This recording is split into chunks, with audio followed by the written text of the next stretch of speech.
Hi, so hello everyone. Welcome to the this talk hosted by 137 Inverse, the physics club of ICBPR. So today is an interesting talk given by our fifth year undergraduates, Ritika and Sai. They're here. Say hi, both of you. So yeah, Yeah, so they both are very experienced in the graduate applications process, going through applying many different places, and they'll share their experiences with us. So go for it. thank you, Chitrak. I would just like to say, welcome everybody to our talk on the Yin and Yang graduate school application.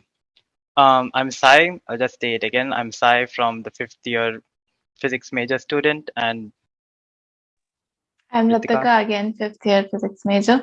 My dog Yeah, is barking. okay. And we'll be talking about our experience through the cycle and share like how can you improve your application for your cycle and what to do in case you didn't get in. Firstly, I would like to state that there is no hard tips and tricks in order to create construct a stellar application. The graduate application is about you, who you are as a person, both professionally and personally, and what you have accomplished during your time at college. With that being said, I would like to share with you a roadmap which more or less describes what you have to do as a function of the year you are in. While this will be very useful for the fourth and fifth year, that they can check on what to improve in their application, I also do believe that this can be very useful for the first years. This is because, first of all, when those who enter college first, they are normally overwhelmed by the number of things that are going around simultaneously and are generally lost. So this roadmap can give some sort of direction on where to begin and can also serve as a checklist on what you have accomplished and what you can in later years. Let's start with the first year. For those in the first year, I would suggest you to take part in a lot of activities such as clubs. Clubs are really like open to all. You can participate in those. I would suggest you to take up a club that is close to your research interest. Like for example, if you're interested in biology, go into biology club and etc. Because through these clubs, you can actually learn a lot more even before you enter in the major years. Outreach and community programs are also pretty important, both from a graduate school perspective and also like to improve, connections with others. Clubs are an easy way to get and participate outreach and community programs. Skills, again, being in the first year, you have a lot of time that you can put on learning new skills and develop them. This can range from like very course specific skills, probably in wet lab or computational, or this can be general like programming or creating a website and etc. Again, extracurricular activities, it's not a must, but I suggest to have some to be, it keeps a person as a whole. Second year is where I think you should start focusing on internships, like summer internships. Also, there used to be a misconception, but now it's more or less gone. I would suggest you don't limit yourself to India or colleges in India. You can try abroad too. There are a lot of places you can still apply that are open to international students. Again, outreach, the more outreach, the better. You can learn a lot from a lot of unique experiences and from a lot of people you will meet. Leadership experiences, again, leadership, you probably will not get the opportunity this early on, but if you do, that's great. I would suggest to lead a team in regarding with anything, to be honest. Science camps, do participate in those, or also if you have the chance, do host one. It's a great experience. Again, extracurricular activities. Third year is where I think you come to your major years, where you're doing your like, full focus on one particular subject. So I think now on, starting on a research project would be much beneficial. So a research project isn't like an internship. It can actually extend beyond 3 months. It can probably go up to a year. Again, here, don't limit yourself in India. Try within India, try abroad. It's funny actually, like how you are very likely to get a response from someone abroad than in India. That's my personal experience and also from my friends. Departmental talks, take part in departmental talks, like, Attend many talks, and I would suggest you to give at least one talk in your third year. It's a good learning experience. You don't have to wait like me all the way to your fifth year to give your first talk. So just get that out of your checklist. Grades, focus on your grades. I wouldn't really suggest in the first and second year, because those years are where you have to explore on multiple stuff and what you like in general or in research. But now you're in your major year, so I think grades do play an important role right now. Outreach and leadership, again, as mentioned in the second year. Publications, now given that you've done a research project in the third year, it would be a really good you know uh, part of your application if you can get a publication in the fourth year. It doesn't have to be a first author publication, but if you have your name in some paper, that's great. Go for conferences, just sit there and just hear what they're saying. If you can take part in poster presentations, they're actually kind of fun, and you'll also get a lot of experience and skills out of it. Especially it's like more or less like a viva when people come and ask you, so I think that will actually remove your fear of giving a viva in the future. Go for talks, and if you can, give a talk yourself. TA experience, this again is like a little controversial. Like in your fourth year, you yourself will be doing courses, so getting a TA experience is kind of hard. I don't think professors will actually agree on it, but if you can, that is great. And by TA I mean teaching assistantship, and again, focus on grades. Fifth year, you'll have to focus on your thesis, obviously, so put a lot of effort on that. If you can get a publication out of your thesis, that will be great. This can be a huge boost to your application.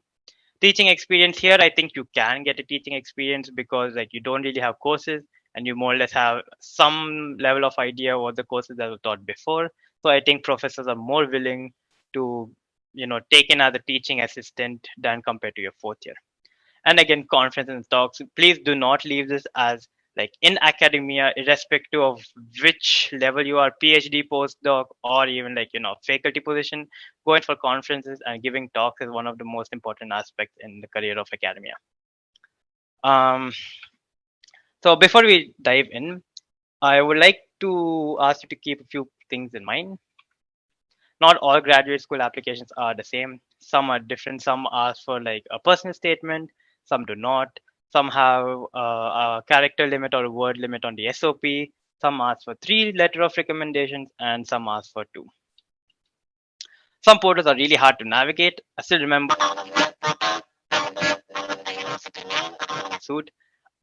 Their portal was so hard to navigate. At the end, I decided that I will not apply to that college. It's just really hard to follow through. But again, if your dream college have a really hard portal, I would suggest you to actually take the time in understanding how it works, so that you can put up your documents as easily as possible.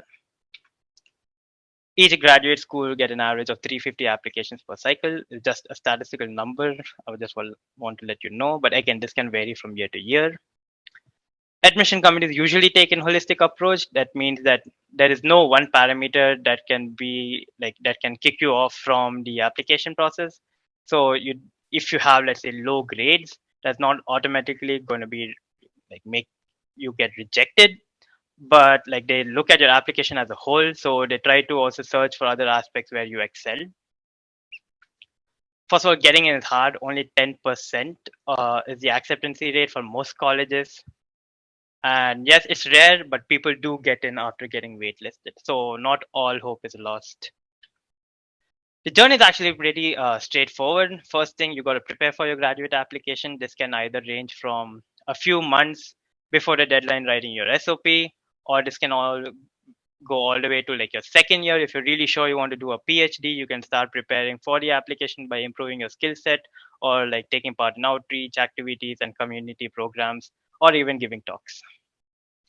Again, so the next part is submitting your application. Do submit them before the deadline, because like some colleges don't even take your application after the deadline, which is obvious. But there are some colleges which are still open. However, they do not take your application into full consideration. So first of all, it's kind of hard to get into grad school. At the same time, you don't want yourself to be in a disadvantaged position of being not fully considered. Interviews, some colleges do take interviews, some do not. It's very college specific. There's no actual how do I put symmetry to it or something. and offer them rejection letters in the end.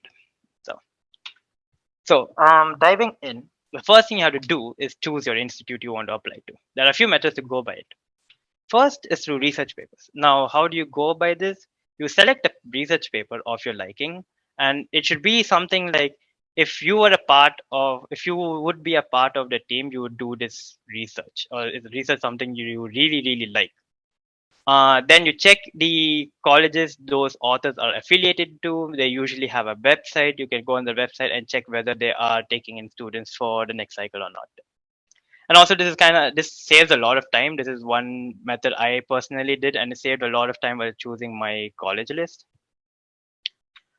Supervisor suggestions, again, this is another method. Your supervisors in your fifth year or your thesis years can suggest you who to apply under. They usually suggest their own colleagues from other institutes, and it has its own merits because the professor will have some level of insight whether their colleagues are taking in students or not for their PhD. Ranking is pretty obvious by the statement itself, but do not go completely on it. Do not just apply to the top 50 colleges in the world because that will be ridiculous. A ranking does play a role in some level, so do take it as a factor, but don't make it as your sole factor. And finally, location. Location is not a parameter I took into consideration, but I do know there are some people who are really sensitive to the environments they are in. So probably for them, location is one factor they have to take in. And just a small note, it kind of worked before, but now I believe that emailing a professor does not really improve your chances of getting into that grad school. This is especially true in the US because the admission committee and the professor who are taking in PhD students, they're actually minimal communication between the two. It's only probably in the very end of the process they have some communication. However, there are some very few, but some colleges in the UK and Europe where they kind of prefer you emailing the professor before for applying for a graduate school. So do look into those. Those are really important and sometimes can actually, for at least those colleges in Europe and UK, can improve your chances of getting in. The documents required, there are 6 documents that are required for every application universally. First is the statement of purpose, which you can argue as one of the most important documents of all. Next is the CV, the transcripts, standardized tests, which include the GRE and English proficiency tests, recommendation letters, and a personal statement.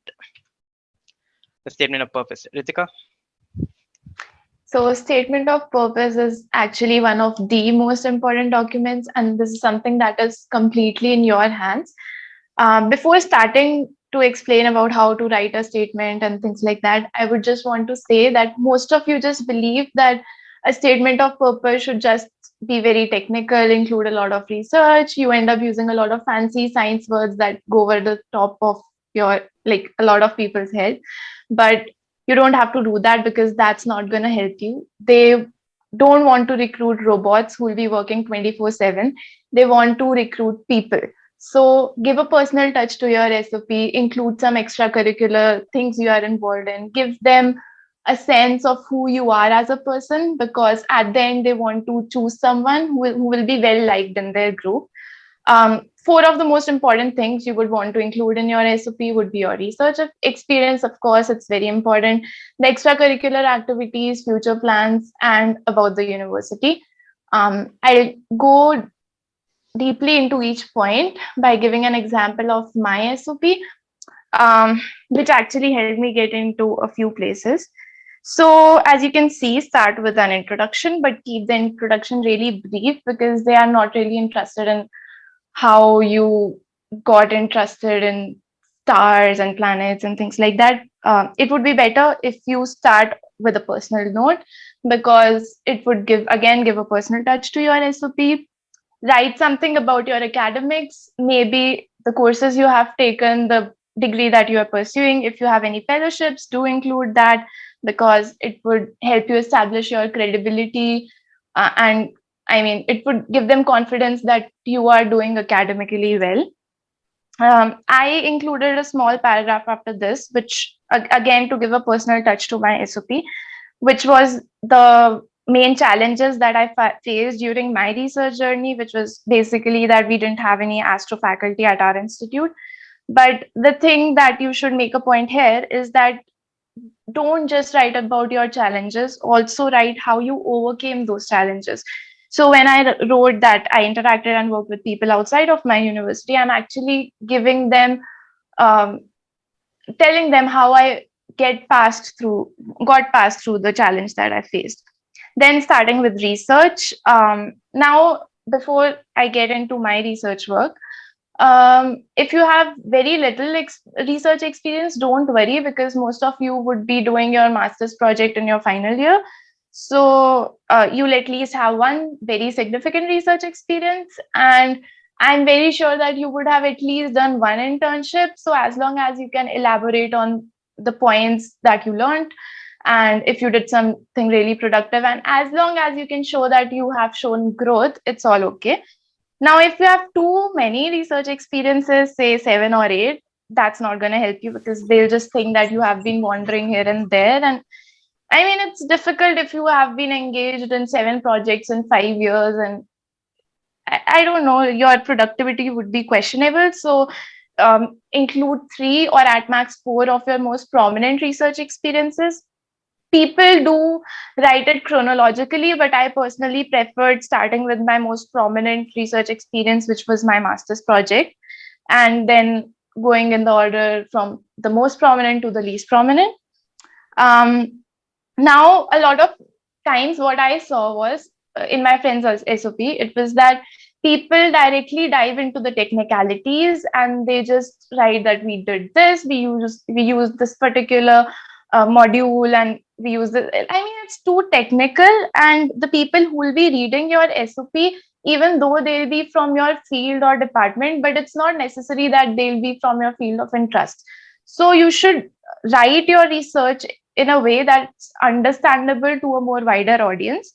And also, don't directly jump into the technicalities, give them a broader picture first. For example, when I wrote that my study was basically on tides, so I wrote that this is rare and it hasn't been done before. So it just gives the context that why what I'm doing is exciting, because this is something new. Then I move into the technicalities, but I make sure that it's understandable. I write about the coding language that I use and what all modules I used. If you are really, if you are not into computational physics, or you are in any other field, say bio or chemistry, in wet lab experience, write about your experiences, but write in a simple language. And again, I end with the bigger picture, the bigger questions that we are going to address through this project. There are other ways you can end your research experiences, which I'll discuss later. Then my project was my master. I gave 2 paragraphs to my master project because there was one major project and some small projects that I worked on. If you are a part of a bigger collaboration, write down about it explicitly, because again, you are establishing your credibility, you are gaining their confidence, because if you're already a part of collaboration, this kind of guarantees that you'll be publishing papers for them and you'll be successful. Then if you have any papers, give the links to the papers. If your papers are under review but are up on archive, give the links to the link to the of the archive. Here also, I started with the context of my research. I provided what was my role in the research, and then I gave the links to the archive links. And I again ended with why my research was important, the bigger picture, what was the bigger picture, giving the audience the context of the study. And if you have in-prep papers, don't stress too much about it, because that's not really out. I did mention about it because I already gave a few links of my papers which were already out. But if it's under prep, you can write a small line, but don't stress too much on it. Rather stress on what you learned from the project. Moving on to the next research experience, again, I gave a context why studying open clusters was important, what I did. If you have a first author publication, write it down explicitly, because having a first author publication at this stage of your career is rare, and this would really boost your SOP. Then I mentioned about what software I used, what things I learned, and things you learn can be as basic as something like scientific writing, which really plays an important role during grad school. Um, if you have any interdisciplinary experience, I would highly recommend you to write something about it, because these days, especially in US, they really, I I would say they'll prefer you because you will be unique and you will stand out amongst the other applicants. Again, I started with the context, what I did, what I learned. If you have attended any conferences or you had published your work in any conference, write about it. It would really help you. If you face any challenge during this research work, be it personal, professional, or technical, it's perfectly fine. Do write about it. I wrote about a personal challenge that I faced. But again, I'll stress that if you're writing something about the challenge, also highlight how you overcame that challenge or how you still managed to move forward despite facing any challenges. Finally, I wrote about another research experience, why it was important, the bigger picture, what I learned, and again, again, I ended it with a personal challenge, which I've retracted here because I don't really want to share it publicly. But it's okay to write about your personal challenges. I related it with why I would want to be a part of this particular university, because I feel that I would not face such challenges there, and that university could support me better. Um, Coming to extracurricular activities, this would really give a personal touch and will show that you have a well-rounded personality. Even though extracurricular activities aren't as important in grad school applications as they are in undergrad applications, but I still feel that you should at least have one brief paragraph of extracurricular activities. This could include all sorts of things like community outreach programs that you were a part of, any teaching experience that you did have. If you were a TA, write about the course, what was your job as a TA, what was the class size, and some things related to that. If you had any leadership roles, write about those. If you did something that promoted inclusivity and equity in the society, write about it. What was your role and how it impacted the society? It would look really good on your SOP, because they are also looking for people who will use science to towards the betterment of the society.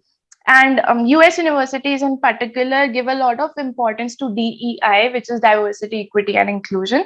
So if you have any sorts of experiences relevant to that, write about them. One thing to note here is that even when I mention about my extracurricular experiences, I am also writing what I gained out of these experiences. Like I mentioned about leadership skills, perseverance, and team spirit. Oh, yeah, you can also include a line about your hobbies. For me, it was sports. For you, it could be anything: dance, art, music, whatever you like. And since PhD is a long-term commitment, so they are really looking for people who would help them uh, have a healthy work environment. So you, because you don't want to hire people who will be working 24/7, so they want people who can have a healthy work-life balance. Moving on to future plans. Now, this is again an important part in your SOP. And here you write what you would want to accomplish as a student in their university or during the 5 years of your PhD. And now you shouldn't be very vague about what you're interested in, but you shouldn't be too specific either. If you're too specific and very particular about one particular topic or one particular professor, it might cause problems for you, because first, it reduces your chances of getting in, because maybe there's just one prof working in on that project and that person is not taking in students that year. So even though you are a stellar candidate, you'll be rejected. Second, even if you get in somehow and you go there and things don't work with that prof, you'll have no one else to work with. So keep your options open. Show them that you have a broad range of interests and you are also open to explore new things, because that's what they expect out of young, vibrant PhD students. Also, don't go too broad that you have a niche. For example, for me, I am really interested in exoplanets and stars, and basically, I'm interested in their orbital dynamics. But I wrote that I'm also interested in exoplanet characterization and atmospheres, investigating the nature of planets, searching for habitability markers, and exoplanet system formation and evolution. So it's just to show you that I was specific, but wasn't too specific and I wasn't too vague either. Moving on to the university. So you will be applying to say 10 universities. Don't copy the same SOP to every university. Tailor your SOP differently for each university you are applying to. Surf their websites properly. You do want to do your homework. Um, Check out for the facilities that are unique to that university. For example, I mentioned about the instrumental expertise of MIT, but you can look for other facilities that are specific to your field of interest and which would help you out as a grad student. Write about, mention two or at max three profs whose research really appeals to you. Um, Again, one thing to note here is that I didn't just describe the work I was interested in. I mean, the work of the professor I was interested in. I also related it with my experience. So I wrote that Dr.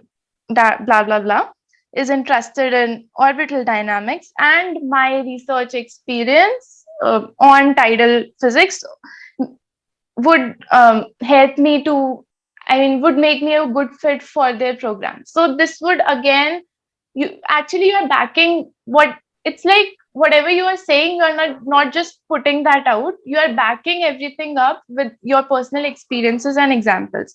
So I think that would really help you. And again, if any of your potential supervisors are involved in a collaboration, you can write explicitly about that collaboration, because it would show that you are updated with the recent trends that they're going on in your field of research, and you also want to build networks and are interested in collaborating with people. um, Again, a lot of people forget to write. They I mean, the SOP just gives a look like you are pleading the university to take you in, but it shouldn't be the case. It's a two-way street. So the university already knows they have a lot to offer to you. So you also have to tell them why they should select you, and what are the unique things, what you have to what you can offer them. So for me, I again related my research experience with the work that was already going on at their university. I re-emphasized on the collaborations that I was involved in, and my other research experiences which would help me to collaborate with other research groups over there as well. But for you, all these things would be different. Whatever you think makes you a unique candidate, write about those things. Again, in the conclusion, I just write about the I reinstate the fact that why I want to join this particular university, and I end by saying what skill set, research capabilities, etc. I have, which would make me a good fit for their program. I hope this would help you. Okay, that was like, I just want to summarize what Ritika said. First things first, your SOP must have a consistent flow and easy to read. Now, this is because like the committee gets over like 200 SOPs per cycle or even more than that. So if you make your SOP really hard to follow through, it's very likely they won't even read your entire essay, to be honest. Do not have long introduction, as you mentioned that having you must have an introduction, but if you have a long introduction, it will backfire. The main point of the SOP is to show why you are a good fit to the program and what are you interested in. They don't really care about why you were mesmerized by the stars or you suddenly got into astronomy just because you had a walk in a moonlit night. If there's any chance for you to explain why your grades drop, or if you lack anywhere in your application, put them in your SOP. But again, do not just state them. Also explain how you improve yourself, or how you will improve yourself once you get into grad school. Mention what you learn differently from each experience. Again, each experience is unique in its own right. So showing how you grew from each experience can really set you apart. And also like the skills you acquired in each experience. If you're changing research interest, which is pretty normal these days, you have to give a strong reason why. You cannot just say because that institute do not have anyone working in the field of your interest, but you have to apply anyway, so you just applied it. That's not the case. They're really trained, they're professionals in seeing who wrote a genuine application or not. So like you have to give a strong reason why, or else they won't even consider you. Mention who you would like to work with and why. This gives like it shows that you've done your background research on the group and their team. And this also kind of ties up to the way you select your institute. If you went via the route of research papers, then this is a pretty easy way to answer the question. Some universities have a word limit on the SOP. I think there was one institute which asked for 750 words at max. Some have like 2000 words, some don't even have a limit, some have like a 2-page limit, and some weirdly even have a character limit. There's nothing wrong if you go a little above. You can go like 15% above the word limit, but it should not be like 750 words, but you write for 1000 words. Use more than a month to write your SOP. Again, SOP is one of the most important documents, and writing in a consistent flow with everything you got is not that easy. You will have like thousand of drafts before you send in the final version. So take a lot of time while writing the SOP. Do not rush it, and send it to as many people to read it. Again, do not be afraid. Don't be afraid to be judged. You will be judged anyways, and that's the entire point of the application. So send it to your friends, your supervisors, even to some profs if you know pretty well. They can each one can really help you to make your application or make your SOP at least pretty well written. The CV, the CV is one of document fetish of students. A lot of students only ask for the CV and nothing else. Like our life is just based on one CV, but that's not the case. But it is an important document. So what do you put in the CV? First things, your education, pretty obvious. You don't have to include anything below your undergrad. Just include your bachelor's and your master's. Also put in your thesis work and supervisor you worked under. Research experience, again, put your research experience right below your education, and also write 1 or 2 lines about the projects you work on. The thing is that do not include each and every research experience. If you have like, let's say 8 research experience, like you worked on 8 projects, do not put all 8 projects in it. It's like the CV should be like around 2 pages. It should not go more than that. That's preferable.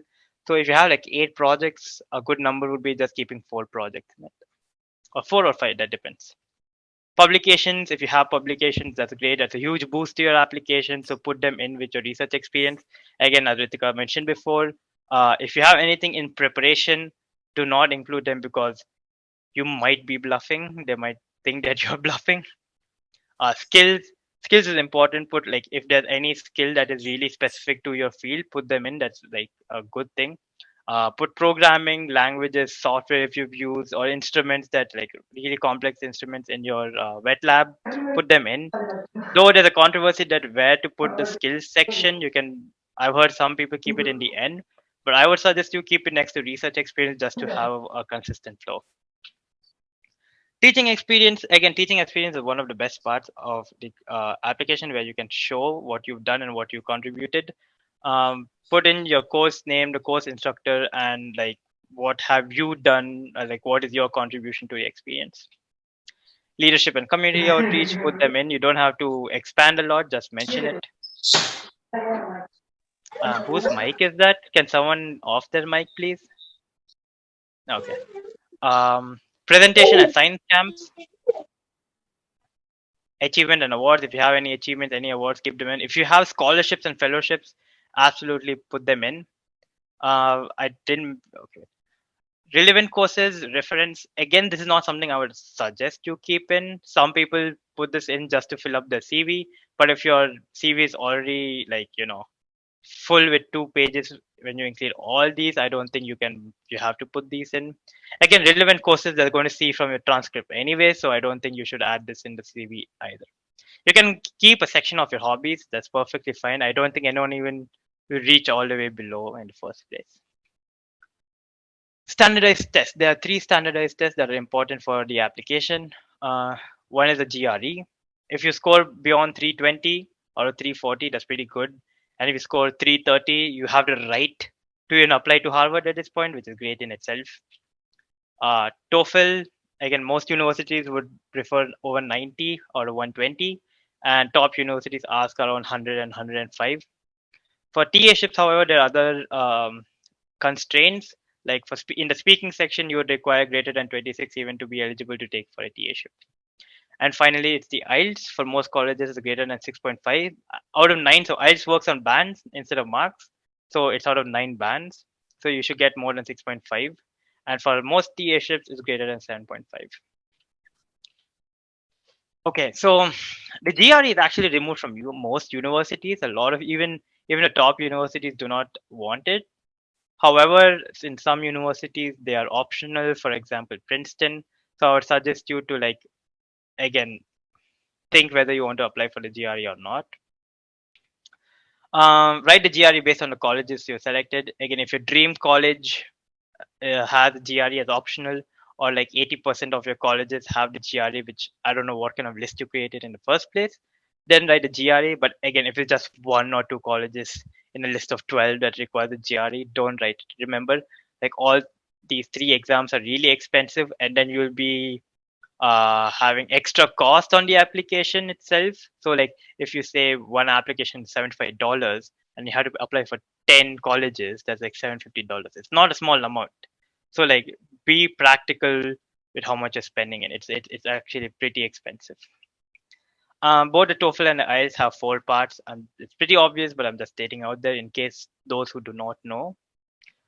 The best time to give the TOEFL and the IELTS is in September or early October. Again, you can give the exam whenever you want and whenever you feel you are ready, but do not go beyond October in case you're applying for PhDs in that cycle, because in case you didn't get the marks you wanted to, or you didn't clear the cutoff, then you'll have some time to prepare again and give the exam. This is just a personal suggestion, but I do believe that the IELTS, to give the IELTS than TOEFL, I have some few reasons for that. First thing, the IELTS is based on bands, however, the TOEFL is based on marks. The IELTS round off to the higher band. This is actually quite an advantage for people who have a tough time in English. For example, let's say you're applying to a college and the college minimum criteria is 6.5. You gave the IELTS and you calculated and it's coming around 6.25. So I'll round it off to the higher band. So your band of 6.25 will be rounded off to 6.5. So you finally meet the minimum criteria. The colleges won't know that, they just get the final answer. So 6.5, it works. Whereas for a TOEFL, let's say they're asking for 80 marks and you get 75, they're not going to round off to 80. So there itself, you have a small disadvantage. I mean, it's not a make or break, but if you don't even reach the minimum criteria for English, you're giving them a reason why they should not consider your application. I also believe the speaking section is slightly easier. For the IELTS, the speaking section is like you have to have a one-on-one conversation with a person who asks one of the most basic questions on the planet.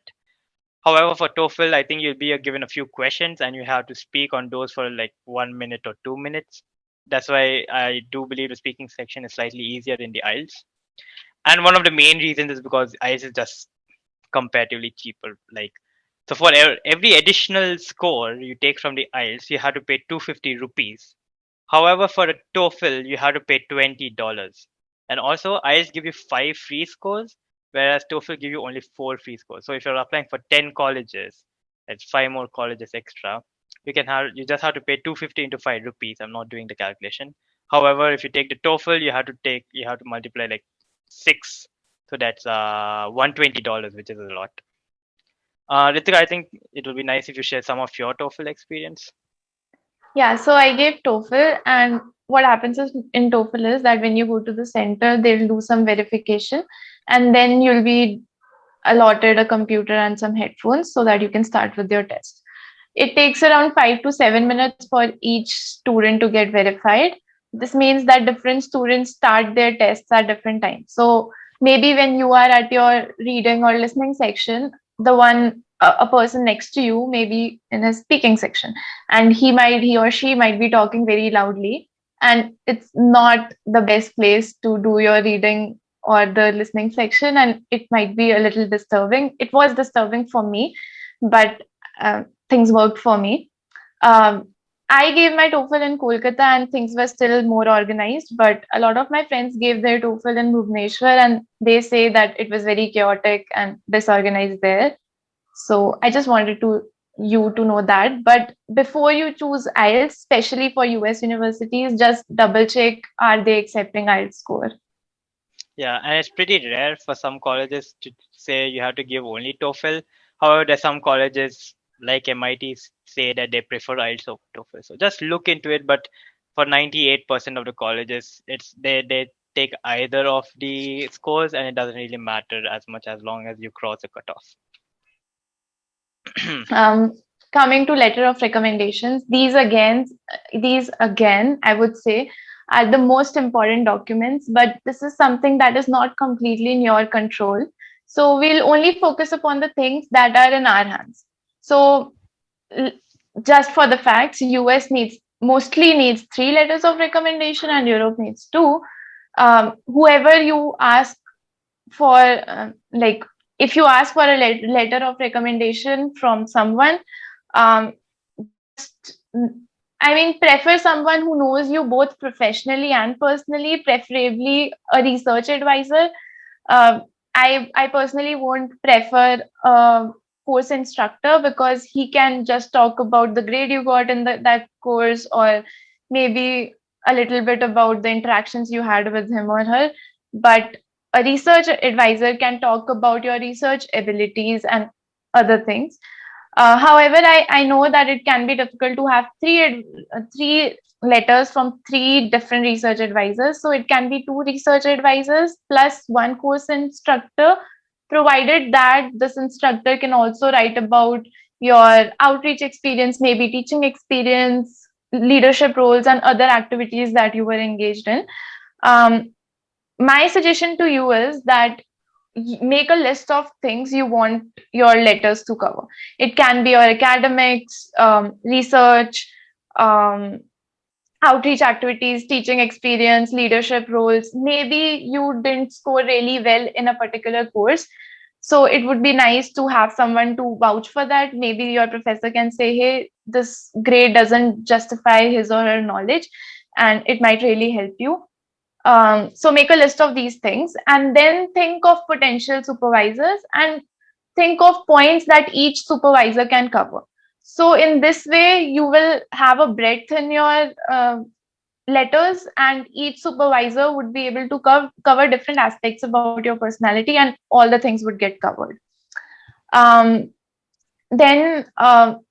don't worry about it too much, because a supervisor will write good about you if you do good. So be sincere in your research, attend the meetings. If you have any ideas, don't shy away from sharing it, as long as they're logical. Pitch in ideas whenever you can, and I'm sure if you do all these things properly, you will get a good letter. um, Another thing is that most of us feel very intimidated when we try to communicate about the letters with our advisors. But don't shy away and communicate and ask them explicitly if they can give you a strong letter, because this is something that would determine the next 5 to 6 years of your life. It's okay, you can tell them that you want them to mention these things about you. uh, Now I'm not saying that you should tell them what to write, but it's okay to communicate with them what you want your letter to be like. Next. And yeah, so provide a list of colleges you want to apply for to your recommenders well in advance, maybe 2 months before you apply, because it takes time to write a good letter, and your advisors must also be very busy. Also give them a list of deadlines and don't remind them just one day before the submission, remind them at least a week or 5 days before, so that even if they forget, you have some time to poke them that you haven't still submitted my letter. Coming to personal statement or diversity, equity, and inclusion statement, as most universities call it. This is something which is not, which a lot of universities don't ask for. And most of the universities which do, it's optional, but I highly recommend you to submit this document because again, this would give a personal touch to your application. It would show how you are as a person. It is a chance for you to write about any social, cultural, or familial challenges that you face throughout your research journey. Maybe you did your high school from a state university in your local language, and coming to IISER was difficult because it's an Indian institute, and initially you faced very many difficulties, which might have caused a drop in your grades in your initial semesters. So it's a chance for you to show that whatever you're lacking in your application, there's a reason to that. And again, show them that how you overcame those challenges, or it's okay if your grades dropped in one semester as long as you showed a positive growth after that. So tell them how you overcame those challenges and what you learned from those challenges. Also include any outreach, teaching experience, or other activities you were involved in. If you did something to promote equity and inclusion and do something for the betterment of the society, you made use of science specially for doing that, or even in general, if you did something, you can include that. And what was your role in it and how did it impact the society? Write about all these things because US universities especially care a lot about DEI initiatives. Um, yeah, I think these are the only things these are the things that you can include in your personal statement, but do submit this document. Also, I just want to mention that if the college is asking for a personal statement, then your statement of purpose don't have to be very personal. You can go a little more professional and technical with it. However, if those colleges are not asking for a personal statement, then adding in some personal flavor in the SOP can really work. Yeah, I mean, if a college is not asked, for me, I made different SOPs for colleges that didn't ask for a personal statement. It was 40% personal and 60% research and technical. I made sure that I tell them who I am as a person because I think that's very important. And for those universities which asked for a personal statement, my SOP was 30% personal and like 70% research related. Deadlines. So you have to keep a check on the deadlines. You don't want to miss out on some top universities just because you cross the deadline. I will highly recommend you to make a list of colleges you want to apply to at least 2 or 3 months before December. This list doesn't have to be a final list, but at least have a draft and note down the deadlines if they have already come up. US universities usually have deadlines on 1st December and 15th December. A few have deadlines in early Jan, but that's just a handful of universities. Also, when you check the deadlines in their website, check if the deadline for international applicants is different because for a lot of universities, the deadline for international applicants is a bit earlier than American applicants. For UK, most of the deadlines are sometimes they are in December end, but mostly they are in January, and a few are even in February. For Max Planck, so first of all, Max Planck is not a single institute, it's a group of many institutes, and all of them have different deadlines. And a few of them have deadlines as early November. And you don't want to miss on a top school like Max Planck just because of the deadline. So check out the Max Planck institutes you'll be interested to apply to well in advance before November, and their portal can also be a little different. Sometimes it's mostly like what we are just explaining, SOP, US portal, it's similar to that, but for some institutes, They'll have some question and answers, and you'll have to answer their questions. So check their portal also. For other European colleges, the deadlines are pretty much spread all throughout the year. And so just choose the university you want to apply to, check out their deadlines. Sometimes you might need to contact individual faculty and they might directly recruit you. So you'll have to write emails to the professor with your CV and SOP. So just make a list of deadlines and keep a check on them. Next, now after you have submitted your documents, I'm very sure that you will be very anxious and you would want to know about the results as soon as possible. But you'll have to wait for at least 2-3 months. But during this stressful waiting period, if you get a call for an interview, know that you are on a good spot and be very proud of yourself, because this means that these universities are really considering you. Now, all US universities do not conduct interviews, but these days, since the time when GRE became optional, a lot of them are conducting interviews. I mean, most of them do conduct interviews. The common questions they ask in the interview and how you should answer these questions, I'll tell you about it through my personal experience. So I gave 3 interviews. The first one, and like I was successful in 3 of them. So I'll just share my experience and what I think really helped me. The first one was at the Ohio State University. It was a 25-minute interview. They asked me 4 questions, and the last 5 minutes were if I had any questions for them. The first question they asked was about my research, what I did, what was my contribution to it, and what I learned from it. So just as I said in the SOP section, that you need to start with a broader picture. Maybe start with the bigger questions that you want to address through this research. If your research is novel, so you can tell them that this is something new and it hasn't been really done before. Then move on into the technicalities. Don't sound very robotic. I mean, I personally didn't say it like I did this, then I followed this step, and then I got the results, because it might give them an impression that you were spoon fed by your supervisor. They just told you the steps and you just got the results.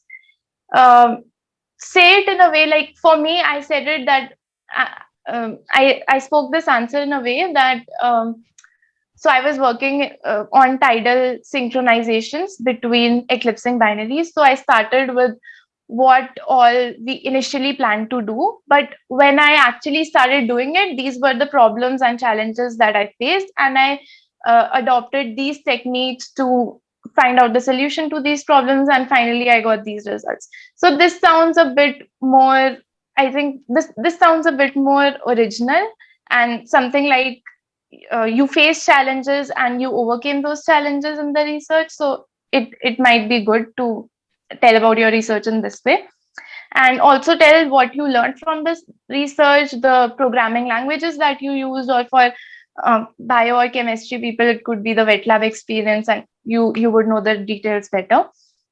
And if you have any publications, highlight them. I wrote about one in-prep publication in my SOP. So I said that now it was up on archive. So I think it helped me because they could see that I was constantly showing signs of growth and I was getting good results. Yeah, so this I think this is it about the research part. The second question was what other extracurricular activities I like doing outside of research. So here you can include your leadership roles, outreach activities, hobbies. I told them about the things I did during my undergrad. I told them something about outreach activities, leadership roles, and my hobbies. And I related these things with the things that were there in that university. For example, for Ohio State, I surfed their website and I found that they had some cool initiatives for outreach programs. So I said that I have these experiences and I would really be happy to also participate in the programs that you have to offer, and I'll be excited to do something in your university as well. So it would show that you have done your homework, you went through their website, so it might look good. And the third question was, tell us about some challenges that you faced during your research journey.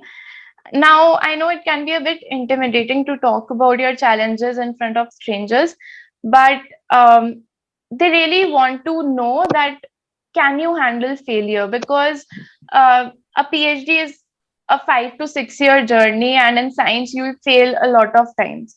So they want to see that can you handle failure and can you still keep moving forward? And this is a chance for you to tell about it. So I know it can be difficult, but speak about your challenges and do not get too engrossed in the challenge. Tell how you overcame those challenges, what you learned from them, and how you continued moving forward despite any challenges. The challenges can be personal, technical, professional, whatever you faced. It could be something as basic as an instrument when you were working in the lab, an instrument broke, and which I think is very common in IISERs. So I'm sure that all of you will have many challenges. Just talk about them. The fourth question was why I wanted to join that particular university.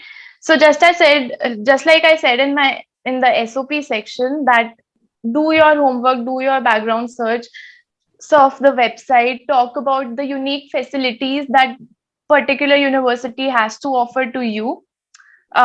For me, since I'm in astronomy, it was mainly the accessibility to different types of telescopes that particular university has. But for you, it could be some maybe much sensitive instruments or whatever is relevant to your research. Talk about the professors with whom your research overlaps. Again, it might be helpful if you can relate your experience with what the professors are doing or what research is going on in their universities. For me, I think what made me stand out, I have a feeling at least, was that I didn't just spoke about the research experience of the professor. I every time I spoke about something and I said that I really want to do this, I backed it up with a personal experience. So I said that I have some experience in working in this field, and I think that I'll be able to contribute positively to these types of projects. And I would also get an opportunity to explore more on these topics. Talk about any collaborations you would want to be a part of. And apart from research, you can also talk about anything personal that you really like about that institute. It could be their international population, some outreach or programs that you found really cool, or maybe some extracurricular things you could pursue there. The second interview was with MIT. It was a 15-minute interview. The questions were very similar, but the only difference was that since it was a shorter interview, whatever I said, I had to be very concise, and I made sure that whatever I said was impactful. Yeah, and also at the end they will ask you, do you have any questions for us? So there you want to be seen as someone who's really interested in their program, so you should have some questions. Now, don't ask very generic questions because everyone is going to ask them. Ask something that you really care about and that is personal to you. For an example, I am really passionate about interdisciplinary sciences, so I asked them what was the scope for interdepartmental collaborations at their university. But for you, it could be your own personal questions. Maybe you can ask about coursework, or being an international applicant, you can have all sorts of different questions, but ask genuine questions. Don't ask anything just to ask something. And the third interview I had was at Michigan, and it was very informal interview, and I spoke about my research. The professor asked me some follow-up questions. Now, if they ask you some follow-up questions, for most of the US universities, they won't be any gotcha questions that, hey, we got you, you don't know this. It would mostly be related to your work or the results that you got. But if you don't know anything, don't pretend to know that you know everything. It's okay that you are only an undergrad. It's okay if you don't know something. You can say like, "Oh, that's a really nice question. I didn't think about it. I'll refer to some papers and I'll get back to you with an answer maybe." It's okay to say that you don't know an answer. Don't just don't pretend to know everything. Um, yeah, so this one was a very informal interview. They just asked me one question about my research. Overall, I know you would want to know about the stats. So the stats can vary across different universities. It can range from 30 to 40% to 80%. For Ohio, I know that they called 30 students for an interview and they selected around 15. So your chances of getting in was 50%. For MIT, again, I think it was similar, but they selected 10, and I don't exactly know how many they interviewed, but from insider information, it was close to the selection rate was close to 50 or 60%. So just know that you are at a good spot. For Michigan, I think they just interviewed me because I was an international candidate and they wanted to see if I can communicate well in English.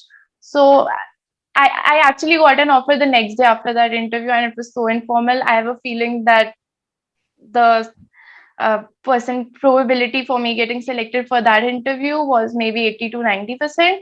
So it can vary, but you are at a good spot. So do perform your best. Next. So moving to the results sections, let's start with the good part. So if you get at least one offer, congratulations, you are going to grad school. If you got many offers, congratulations again. I know it's nice to feel wanted. And you might also get stressed, but in an exciting way, because you'll have to choose between your options. And I really want you to be at that spot and make an informed choice. So the things you would want to consider for making an informed choice, or you would want to know before joining an institute, would be first research. So make sure that wherever you are going, you have at least more than one potential supervisors, because um, if things don't work out with one of them, you have other people to go to. Check about their facilities and any collaborations that the university is involved in. You want to build your networks, because if you want to do a postdoc after PhD, you will need more recommendation letters. So check out any collaborations that you can get yourself involved in. Sorry. Check out the facilities that would help you in the research. You'll get to know about all these things eventually, but it's good to have some information beforehand. Know about work-life balance. I know there's no concept such as work-life balance for us Indians, and I'm sure you would be overworked after finishing your master's project. But I would say that don't continue doing that in your PhD as well. So talk to your advisor about it. What are their thoughts on work-life balance? And maybe you can search for what other hobbies you can pursue in grad school. Then about the place. So you have to stay there for 5 to 6 years. So place is also important. Don't neglect it. If you really like a peaceful place, a college town would also work for you. If you are into city life and party culture, then you would want a place that's in a city. So while considering your options, do consider this factor as well. Another thing that most of you, including me also, like most of us usually ignore, is diversity and inclusion. And this is true because I talked to a few grad students at US, and all of them say that we didn't really care about it. All we cared was about the research of the university. But when you go there, you are traveling halfway across the world away from your country, in a new place. You cannot speak your native language, so things might get difficult. And if the university is welcoming, things, it would only help you out. If the university isn't, it would make things worse. So consider this as well. Check out the percentage of international population wherever you are going to. And finally, look for the funding. So there can be three ways in which they could fund you: fellowships, TA-ship, and research assistantship. Usually universities would give you fellowship for the first year because you are also doing your coursework, but not all universities do that, and not all people get selected. So make sure you have some source of funding. talk to your potential advisor and ask them if they have some grants or if they have some funding, so that you don't have to be stressed about it after going there. And of course, there's the option of TA-ship is available, but you'll have to devote extra time, like 20 hours to TA-ship. So if you are really not into teaching, so ask all these kinds of questions to the grad school or your potential advisors before making the choice. Next. Questions you would want to ask your potential supervisor.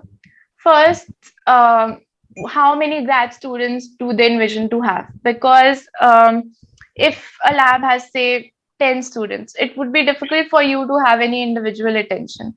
I would personally prefer a professor that doesn't have more than 4 or 5 grad students, because I feel I need more guidance and individual attention. But if you like working independently, I think things might work out if the person has more students as well. But it's good to ask such questions. Also, you can ask them how open they are.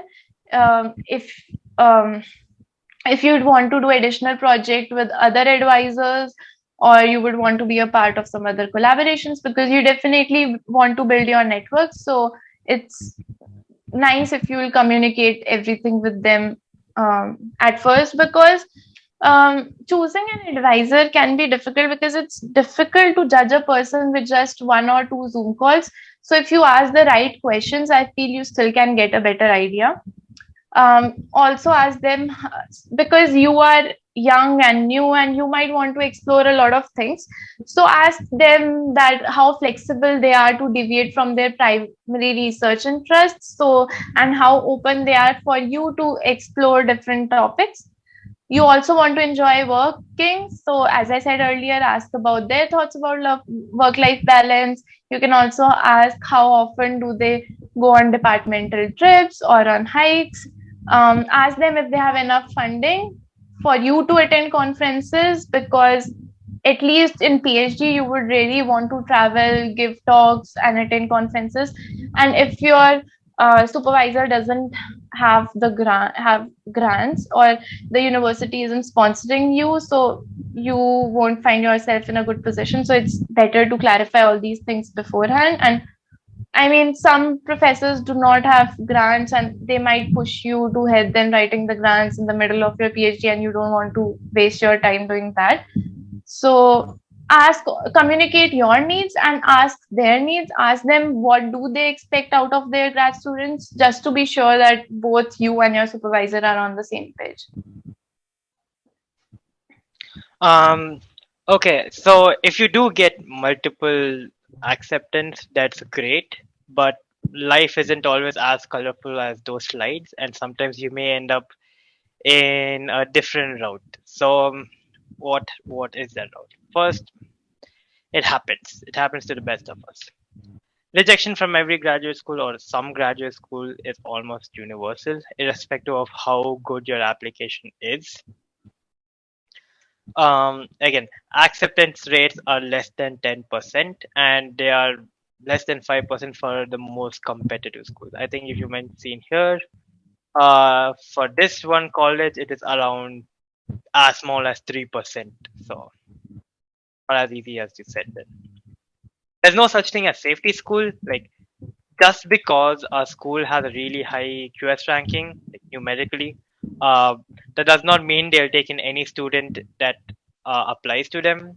They'll obviously look at how good of a fit you are to their school and whether you have what it takes to get through graduate school.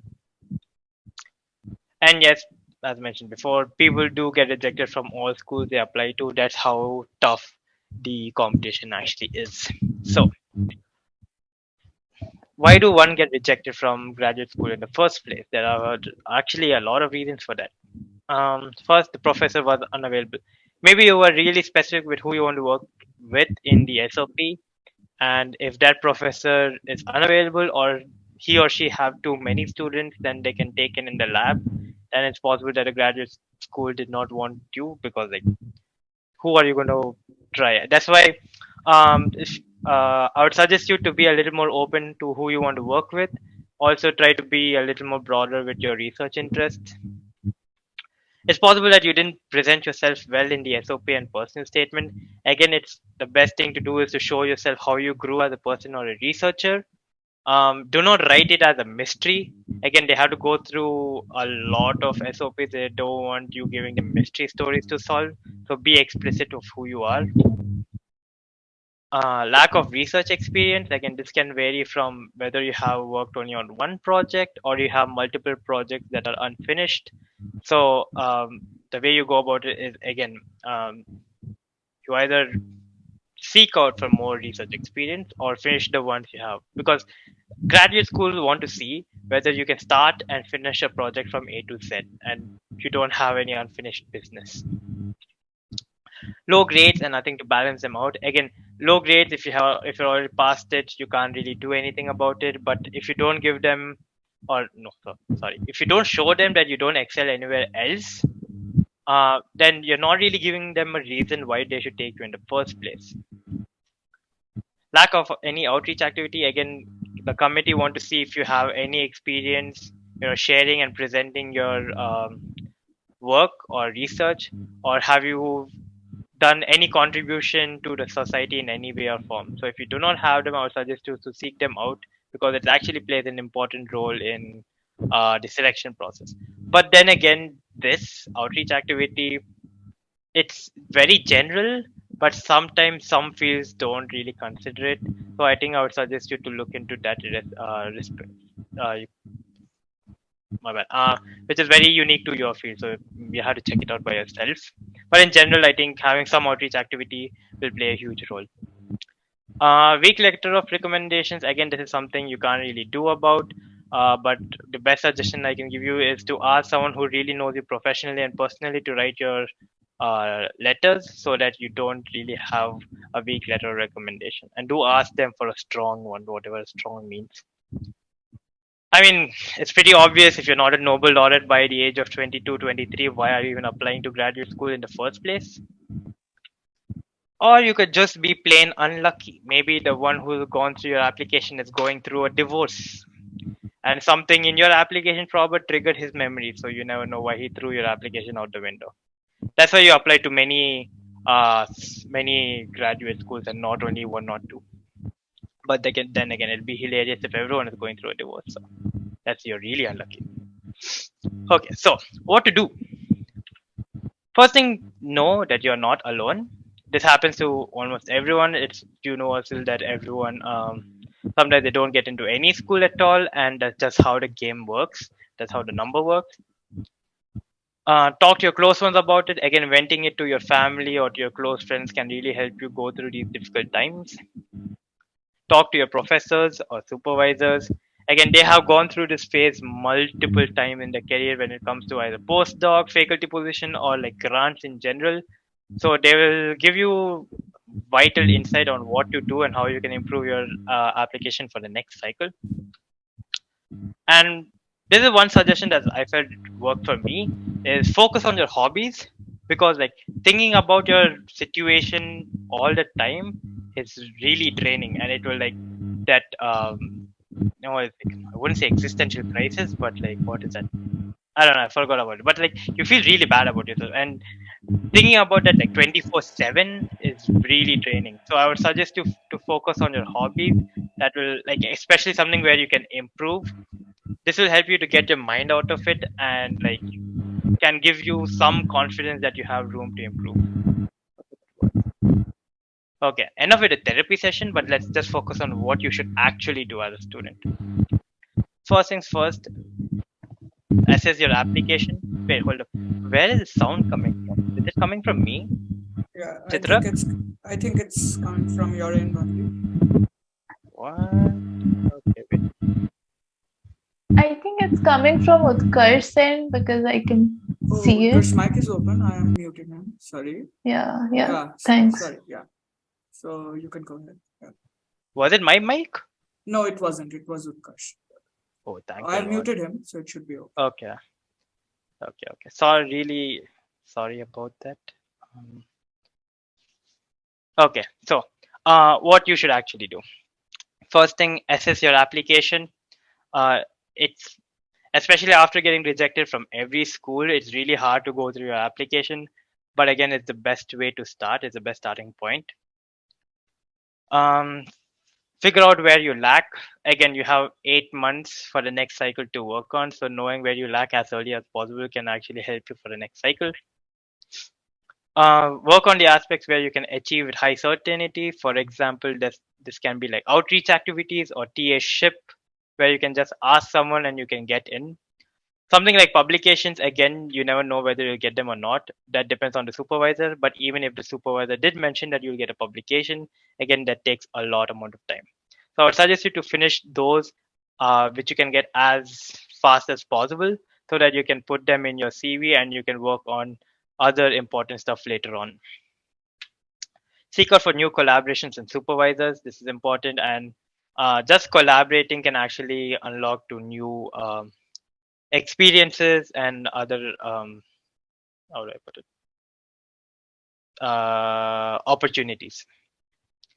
If there's an initial investment you can handle, go for it. This can be, for example, like going for a conference and presenting one of your posters for a poster presentation. Again, this kind of takes up some money from your side, but it will pay off later, both financially and through the skill you gain. But again, do know if you can actually put in that investment. Do not put like over 3 lakhs by going through another fucking country. Um, Focus on the ones that are in your control and don't bet on the ones that are not. This means, like, for example, outreach activities and TA ship is something that you can control, or research experience, again, you can try to, that's under your hand, that's in your hands, that you can work on.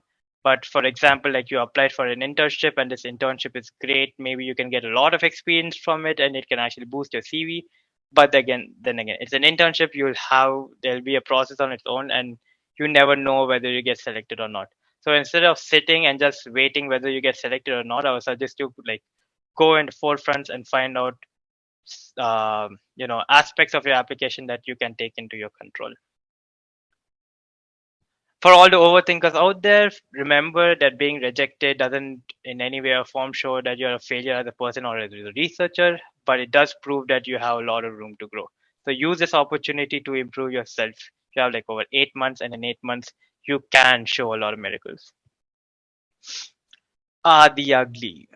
Well, they are fates worse than death. So, by ugly, I do mean by waitlisted. Again, waitlisted keeps you in the middle. You're either you're not rejected, but you're not accepted at the same time. It's really one stressful time. So there's nothing you can really do about it. All you can do is just wait for them to give to get the next email.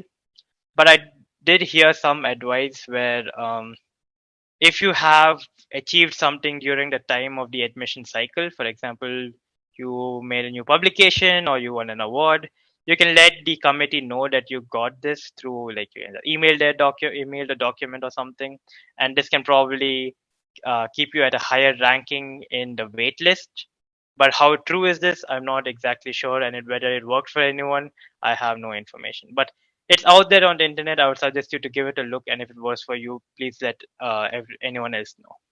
Please let me know, actually. Other options. So first, try for research assistant positions. This can be really helpful for those in wet labs or year-long internships. This can again boost your research experience. At the same time, if you're going to another college, this can either open up to other opportunities like different outreach activities, community programs, or like poster presentations, etc., etc. Those are really important because they really want to see a graduate student do those. You can also give talks in other colleges, which is again something you can add in your application. Use networking to find jobs that are not advertised. Again, irrespective of whether you're working in academia or not, collaboration is one of the most important things to get your life forward. At least it's more or less amplified in academia, but in general it works throughout life. So try to network with as much people as possible. You might unlock opportunities you never knew you can get.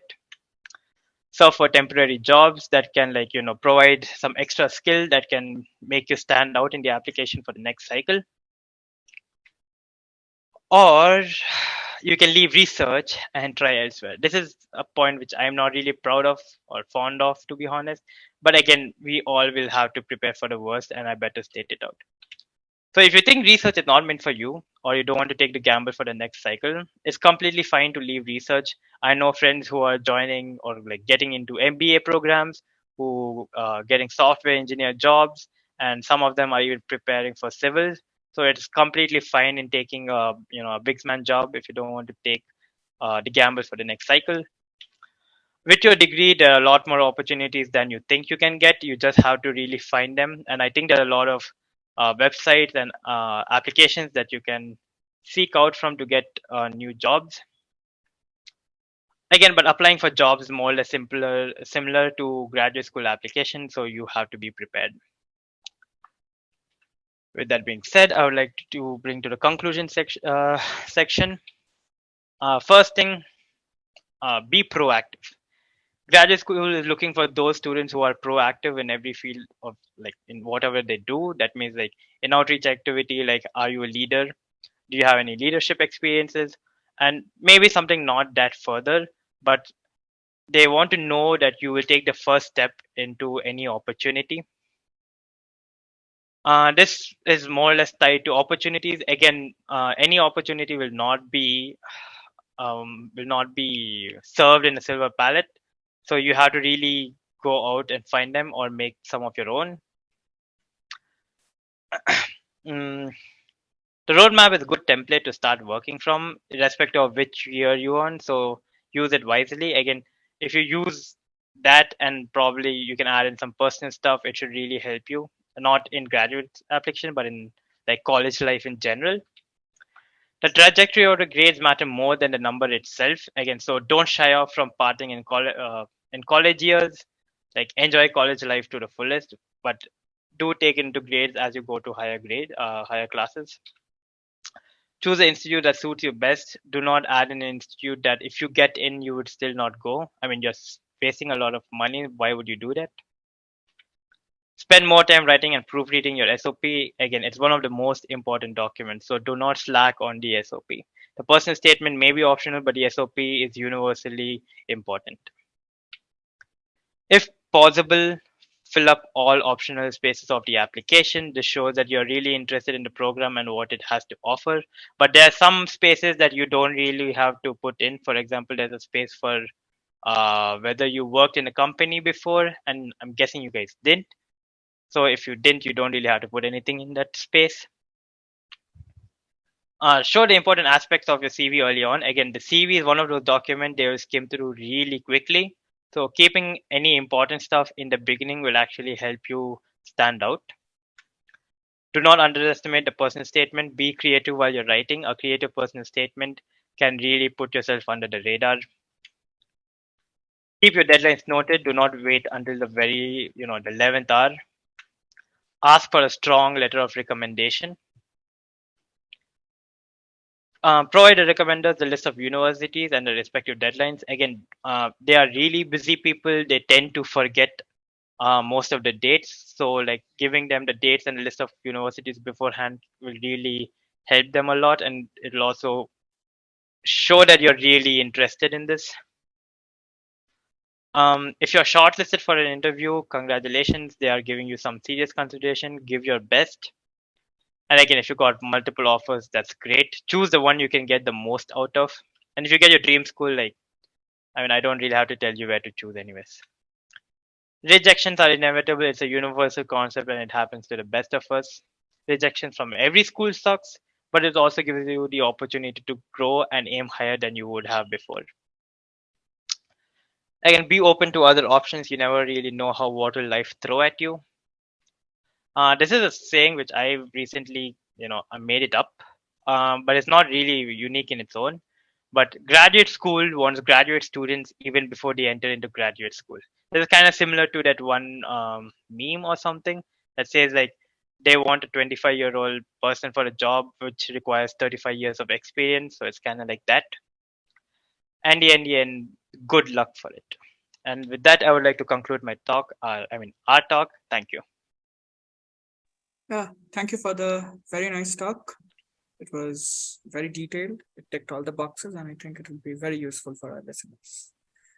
Not only Uh, the ones who don't have any experience with it, but even those who are seasoned through the process. So now we are open for questions. I would ask all our listeners to unmute their mic and ask if they have any questions. And if not, I also, have, yeah, yeah, sorry. continue. Yeah, I'll If you're start gonna with, ask, shit.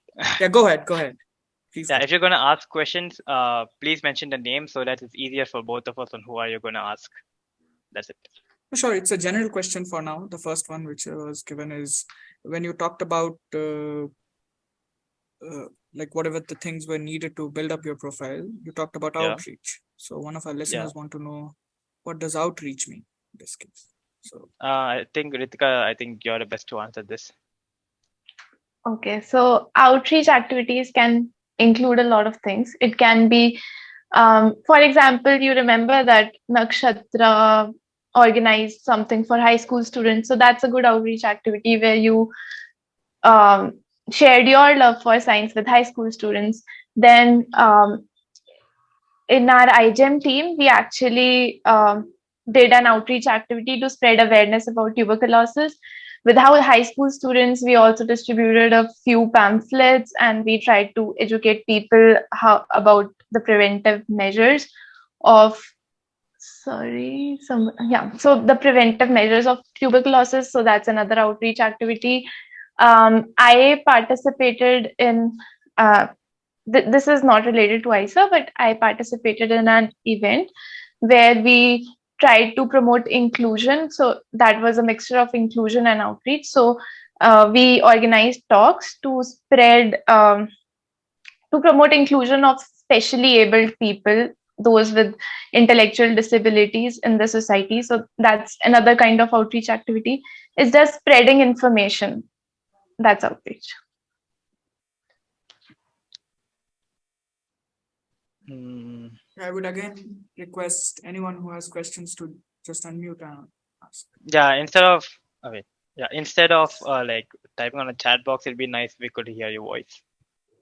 But I think Yeah. Abhignan, wait, hold up. Abhignan has a question. We'll just get that off and then you can open up.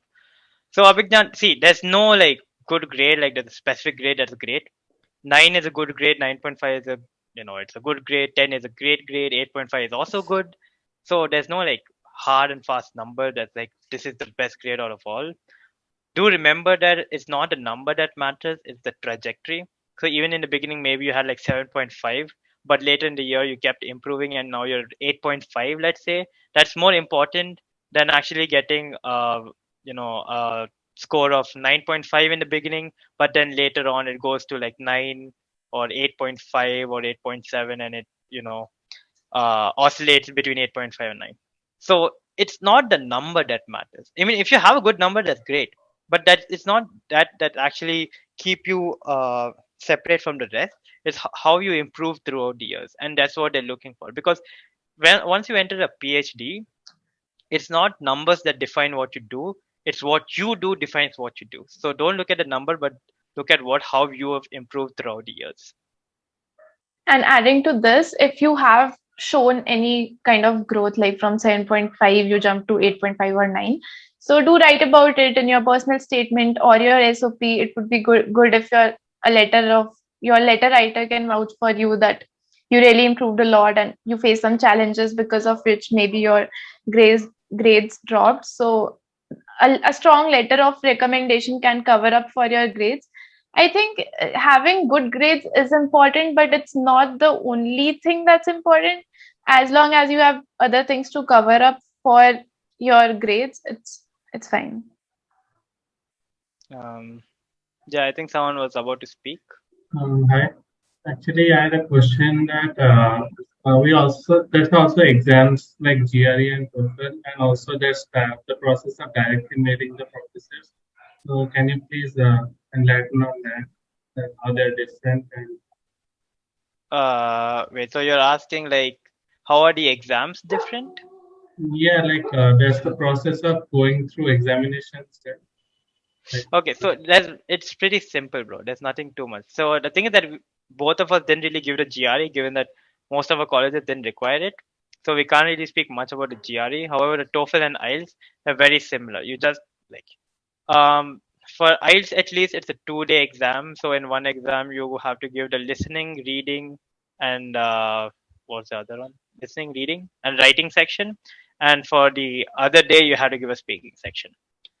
Everything like very in detailed. It's kind of hard to tell. I mean, it's not hard in itself, but I think you'll have a better idea if you go through their website. About emailing professors. So emailing professors is good. You'll know whether they're taking in students or not, but it will not improve your chances of getting into grad school. Like I've emailed all the professors I wanted to apply to, but I'm still in this condition. So it doesn't really show. And I emailed none of the professors. Yeah, So exactly. She mailed yeah. none and she still got into pretty good places. So emailing profs just let you know whether they're taking in students or not, but it does not give you any competitive edge as for now. Maybe 5 years ago, maybe it would have, because most of the YouTube videos that mention it are like 3 years ago, 4 years ago, but now they don't work at all.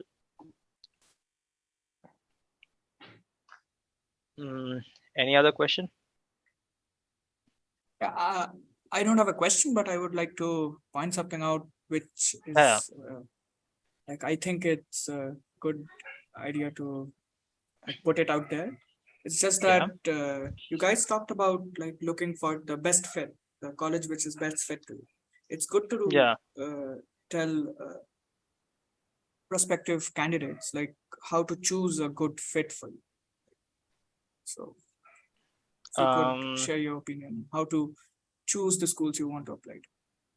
Because So as yeah, yeah, generally I people mean, would go for only the top 10 or top 20, but like yeah. that doesn't work So out. as I mentioned in my slide on the rankings, choosing your institute, there are 4 ways. As Chitrak said, it's not a good idea in choosing the top 10 colleges to apply to. I would suggest you that the main parameter to look at is whether that college has a research interest you want or not. For example, you want to work on, okay, let me just take an astronomy example. You wanted to work on quasars. Harvard doesn't really work on it much. They kind of work around it, like black holes or something, but they don't really work on quasars. So you don't apply to Harvard. However, University of Arizona, there's a really strong group that is working on quasars, so you apply to them. So I would suggest you the research interest should be your main reason why you're applying to one college. Later, as mentioned before, like supervisor suggestions, because your research interest more or less matches with your supervisors, so they can give you a few a few recommendations on where you want to apply to. So go by research interest and your supervisor suggestions. Ranking matters, but don't make it the sole factor. And as Yeah. Chitrak said, yeah, And prestige matters as long as you are successful. If you are successful and you are successful from a prestigious college, well and good. If you are successful from a state university, it's good. As long as you're doing your research, if you have some good research to do, it's all fine. If you are from, say, Harvard or something, and you weren't able to complete your PhD in 6-7 years, what's the use of that? exactly. And again, like even though university ranking is different, the way the PhD program works is mostly the same. So if you can really take in a lot of stuff, like achieve a lot of stuff in a PhD program that's not a very good school, like for not very good. Let's say rank 88 or something, and you didn't. That's still much better than those who just got out of a PhD program in a rank 2 school and have nothing for their name. So keep in mind, ranking matters only for the first 3 months. After that, no one cares about it, and only matters what you have done in that college and not what other think or what other people think about it. Also, like, I would like to add something. At Chitrakas, what are the things you would want to consider while making an offer? So I'd say that since we come from a physics background and physics is very broad, so if you want to enter some specific domain into physics like astronomy, so we haven't done many astronomy courses. So if you are applying to a physics program, so check out the coursework you will have. Maybe you'll just have more physics coursework while you want to do astronomy coursework. So these can also be some differentiating factors you would want to consider. Okay. Any other question?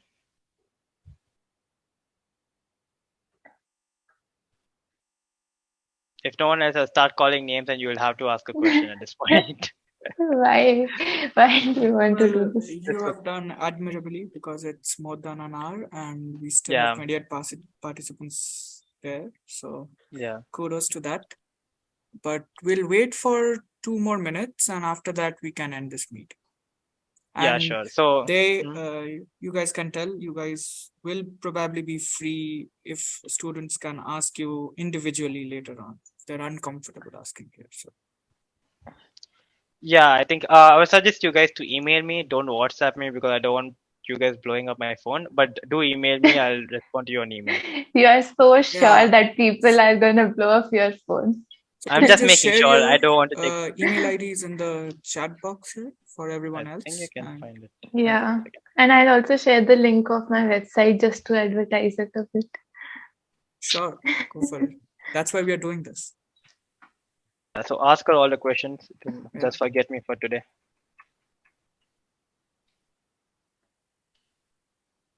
Can you share my email ID also, Sai? Oh, hi. But I Yes. typed my email ID.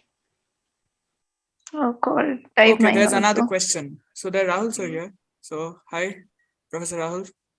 Oh, I'm surprised. Hello, sir. Okay, so there's one Ah, question. Let me ask this and then we can end the recording here and we can talk about yeah, it, like talk one-on-one. yeah, So sure. the question is, at your time, the faculty strength was very less. So how did you cope up with that? So probably what he's asking is in BPR, the faculty diversity and the topics they were working on were not enough. So how did you cope up with that? How did you gain your research experience? How do you diversify your portfolio?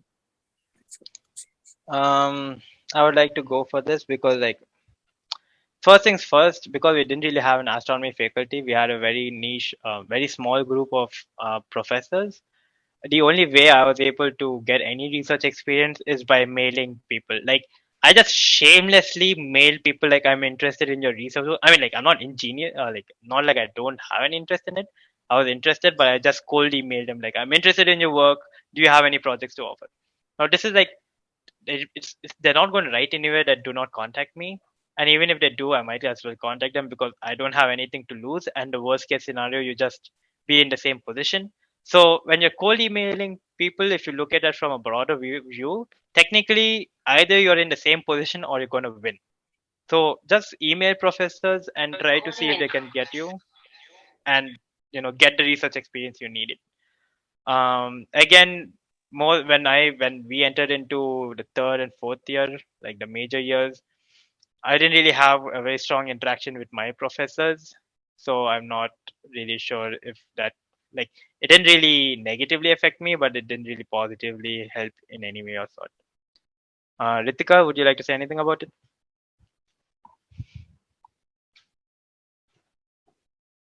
Oh, but she is really. Okay, so we'll take one more question after this, after they can answer this, and then we'll end the session. So they are Yeah, free. They have given their email IDs. So any question you can ask them. I already got an email. Um, Oh wait, no. yeah. So for me, there wasn't any astronomy faculty again in our institute. So I also emailed professors and some I you will get rejections. Not everyone's free to advise you. So just don't get demotivated if a professor says that he is very busy. And one more thing I want to say, rather than working with 10 different professors, if you really found a research advisor with whom you clicked, continue that project. Maybe you can get a publication out of it. You cannot get a publication in 3 or 4 months, but if you work on it for a year or something, so you may get something productive out of it and you learn a lot from it. So if you have found a professor and everything is working well, so even while you are doing courses, you can devote little less time to the project, but you can keep in touch and do that project. Yeah. Yeah. So One again, last question. yeah, we are waiting for one last question, and after that, we'll officially end the session. Yeah. And we can continue off the record.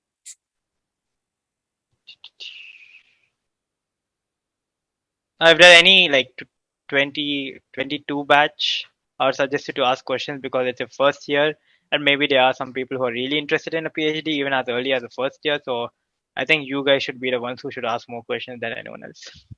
Yeah, and we haven't really met them also, so it will be exciting to chat with them. Exciting, huh? Yeah.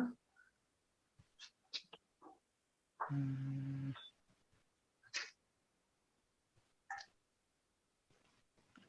Chitraka, I think we can end the session at this point. Yeah, so let's thank our speakers again for their very insightful talk into their journey, and let's hope it helps us, our community, to make better choices and get into good places and do great research. Thank you. You're Thank welcome. you so much for joining.